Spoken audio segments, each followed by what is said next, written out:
Welcome. Today, we're going to open the books on a company that completely changed the game for entertainment. You know who I'm talking about.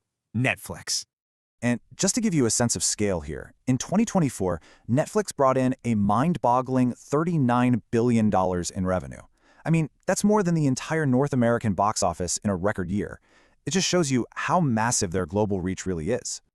But you know, a huge revenue number is really just the start of the story. The real question we have to ask is all that scale actually building a stronger, more profitable business? You know, are they just getting bigger, or are they actually getting better? So here's how we're going to break it down. First, we'll look at that global revenue engine. Then we'll see how they've made this big pivot to profitability.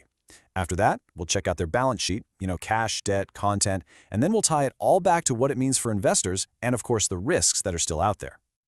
Okay, let's dive right in, starting with the most basic number of all, revenue. This is the fuel for absolutely everything Netflix does. And wow, it is one powerful engine. Just look at this trend. It's a steady, consistent climb, hitting that $39 billion mark in 2024. That's a 16% jump in just 1 year. So yeah, the growth story, it is far from over. Now here's where it gets really interesting for me, the global mix. The US and Canada, their original market, is still the biggest piece of the pie at 44%. But look at that. More than half of the company's revenue now comes from international markets. This really isn't just an American company anymore. It is a true global powerhouse. And this table tells you exactly where that new growth is coming from. I mean, revenue growth is strong pretty much everywhere, but check out the Asia-Pacific region, APAC. It might be the smallest chunk of revenue for now, but its paid memberships are just exploding. This is absolutely the company's next big growth engine.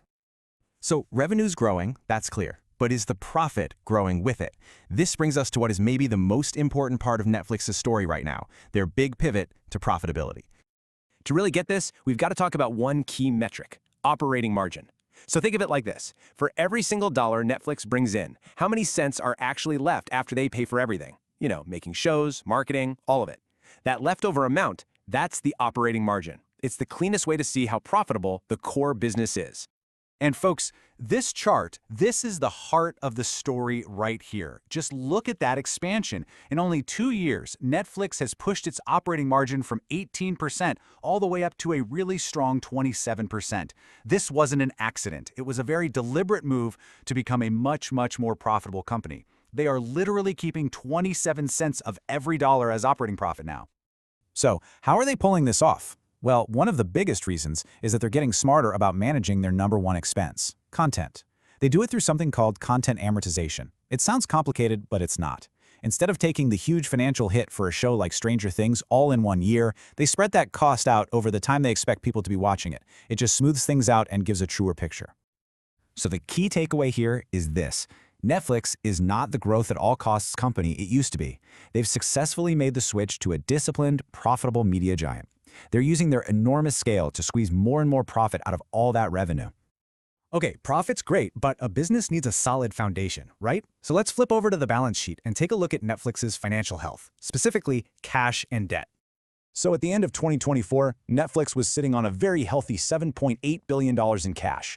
Now on the other side, it's carrying about $14.6 billion in long-term debt.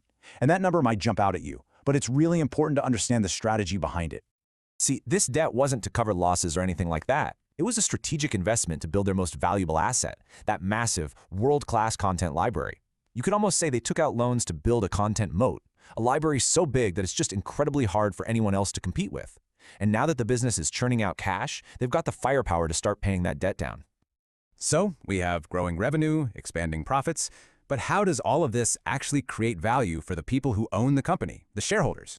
The ultimate measure of that is something called free cash flow. Basically, after Netflix pays for all its shows, its employees, its servers, everything, this is the actual real cash left in the bank at the end of the day.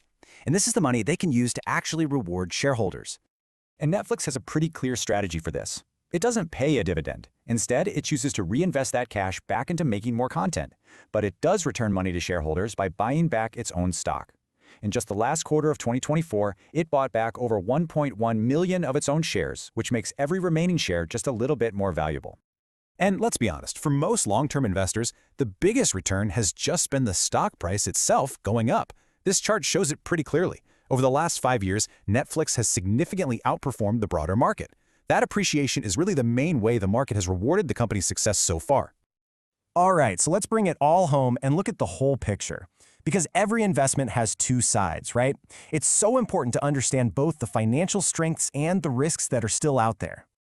Okay, the strengths I think are pretty clear by now. Massive global scale, solid revenue growth, and most importantly, those expanding profit margins. But the risks are real too. Competition in streaming is just absolutely brutal. The cost to make the next big hit show is always going up, and they always have to fight to keep their subscribers from leaving. And that really brings us to the final and most crucial question for anyone looking at this company. They've already done the hard part. They've made that pivot to profitability. The next chapter is all about proving that this new, stronger financial model can actually last and keep growing for years to come.